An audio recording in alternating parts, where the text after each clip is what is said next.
Je vais vous montrer pourquoi la vérification de l'âge sur les réseaux sociaux, c'est une idée qui ne peut pas aboutir par nature, par essence. Vous vous rappelez quand on a commencé à nous dire il faut vérifier l'âge sur les réseaux sociaux, on a plein de techniques, notamment une des techniques qui est le plus revenue, c'est la technique de l'intelligence artificielle. Vous vous rappelez de ça? La reconnaissance faciale. Avec l'IA, on va pouvoir calculer l'âge que vous avez, parce qu'on a vraiment des très gros cerveaux. Vous vous rappelez de ça? Et on avait dit quoi à l'époque? On avait dit, mais attends, mais tu te fous de ma gueule, il suffit de prendre la photo de quelqu'un, et c'est tout. En fait, c'est pas une vraie vérification, ça va. C'est une fausse solution technologique. Il n'y a pas que la France qui a réfléchi à ça, les amis. Il y a aussi notamment la Grande-Bretagne. Eh oui, il y a la Grande-Bretagne et plein d'autres pays européens qui ont dit ça pourrait être pas mal, une petite loi européenne sur la vérification de l'âge. Nanani, nanana. Et du coup, il y a l'Angleterre. L'Angleterre qui a été un des tout premiers pays à rendre ça obligatoire sur son territoire. Donc, le Royaume-Uni, ils ont bloqué aussi les sites porno. D'accord. Voilà. Les sites porno doivent désormais vérifier l'âge de leurs utilisateurs, pareil que nous chez nous. Diffusion des contenus pornographiques sont tenus à partir de vendredi, conformément aux nouvelles mesures de sécurité en ligne. Ah, vous ne me voyez plus, désolé. D'imposer par le régulateur de l'Ofcom, nous commençons à avoir non seulement des paroles, mais aussi des actes de la part de l'industrie technologique. Les sites web, réseaux sociaux et plateformes de partage de vidéos doivent désormais mettre en œuvre des contrôles stricts de l'âge pour empêcher les mineurs d'accéder à des contenus inappropriés. L'Ofcom oblige les plateformes à mettre en place des systèmes de vérification efficaces. Pièces d'identité, carte de crédit ou encore un selfie permettant d'estimer l'âge de l'utilisateur. Retenez ça. Retenez ça, s'il vous plaît. Un selfie permettant d'estimer l'âge de l'utilisateur. Quelle qu'en soit la méthode retenue, elle doit être techniquement précise, robuste et fiable et équitable. D'accord? En cas de non-respect, les plateformes s'exposent à des amendes pouvant atteindre 18 millions de livres sterling, plus de 20 millions d'euros ou 10% de leur chiffre d'affaires mondial. Donc c'est énorme. Cette mesure s'inscrit dans le cadre de la loi Only Safety Act, adoptée en 2023, qui impose par ailleurs d'autres obligations aux plateformes, telles que la suppression de tout contenu promouvant les troubles alimentaires, Selon une étude de l'Ofcom, 8% des enfants âgés de 8 à 14 ans, près d'un demi-million, ont été exposés à du contenu pornographique en ligne au cours du mois de juin. Donc tout ça, on en a déjà parlé. Mais les amis, quand je vous dis que c'est absolu de cinéma, ce qui devait arriver arriva. Du coup, les jeunes, pour vérifier leur âge, ils utilisent des images de jeux vidéo. Voilà, c'est bon pour vous?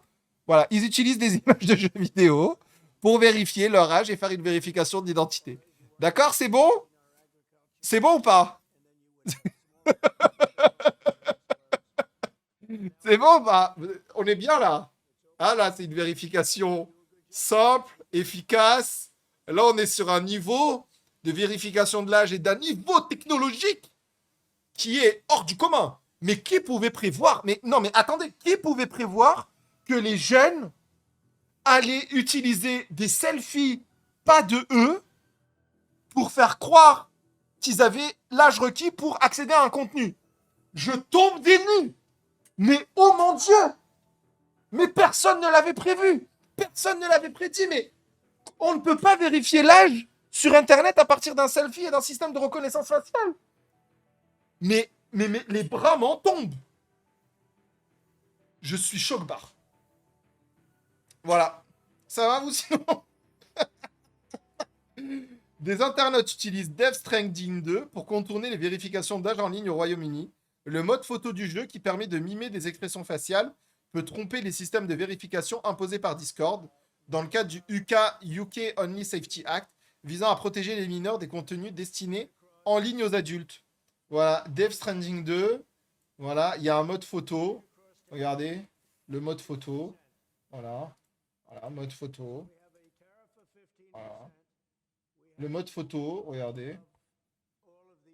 Voilà, vous pouvez faire les photos que vous voulez d'une même personne, grosso modo. Imagine, t'as les mecs, les ingénieurs, les diplomates. Vous inquiétez pas, on va faire un système robuste. Les gens vont devoir cligner des yeux, fermer la bouche, tourner la tête pour vérifier que c'est bien une photo d'eux. Vous inquiétez pas, on a des gros cerveaux. Et du coup, avec un jeu vidéo et le mode photo d'un jeu vidéo, tu peux faker ta reconnaissance d'âge. Voilà. Dites-moi ce que vous en pensez, s'il vous plaît. Mais moi, là, c'était absolu de cinéma. Voilà. La modélisation du héros de Death Stranding 2 est peut-être un peu trop réaliste. Pour lever la restriction d'âge de certains sites et logiciels du Royaume-Uni, les petits malins se servent du visage hyper réaliste du héros Death Stranding 2. Ça va trop loin dans les détails, genre. Dexerto dans un article publié le 26 juillet 2025. Depuis ce mois de juillet, le Royaume-Uni a mis en place des règles strictes pour empêcher les personnes de moins de 18 ans. Il semble possible de détourner les algorithmes d'authentification avec le héros de Death Stranding 2 On the Beach, y compris quand pour éviter les abus, un site demande de prendre des clichés de soi dans différentes poses. Le mode photo du jeu permet de demander n'importe quelle pose à Norman Reedus, ce qui peut lui faire prendre différentes expressions. Bouche fermée, bouche ouverte, sourire. Ah mais attends, alors c'est pas le truc qu'on vient de voir. Norman Reedus, photo mode. Je vais regarder à quoi ça ressemble. Et du coup, la prochaine étape, ça va être, vous vous doutez bien, ça va être quoi la prochaine loi? Faut-il interdire les jeux vidéo? Voilà, ça sera ça la prochaine loi après. Voilà. Voilà. Dites-moi ce que vous en pensez, les amis, mais en tout cas, moi, j'ai trouvé ça très très drôle. Donc, c'est quoi la prochaine étape? Je sais pas ce qu'ils vont faire. Oui, oui, il est sorti le jeu. Mais voilà. C'est quand même absolu de cinéma. Les VPN, à mon avis, pas l'interdiction, mais les VPN devront se plier aux lois locales. Je vais regarder la recherche VPN aux États-Unis, en Grande-Bretagne, du coup, sur Google Trends, si on regarde la recherche VPN. Salut, salut, Yonda, ça va? Attendez. VPN. Angleterre. Merde. United Kingdom. Sur les 90 derniers jours. Ah oui, oui, oui. Ah oui, oui, oui. Ah oui, oui, oui. Stonk, hein. Voilà la recherche VPN qui a littéralement explosé si on le fait sur les 12 derniers mois. Ah ouais, on est très très bien. Donc voilà, moi j'ai hâte de voir la prochaine fois que quelqu'un nous dira c'est possible de vérifier l'âge des utilisateurs en préservant l'anonymat avec un algorithme de reconnaissance faciale.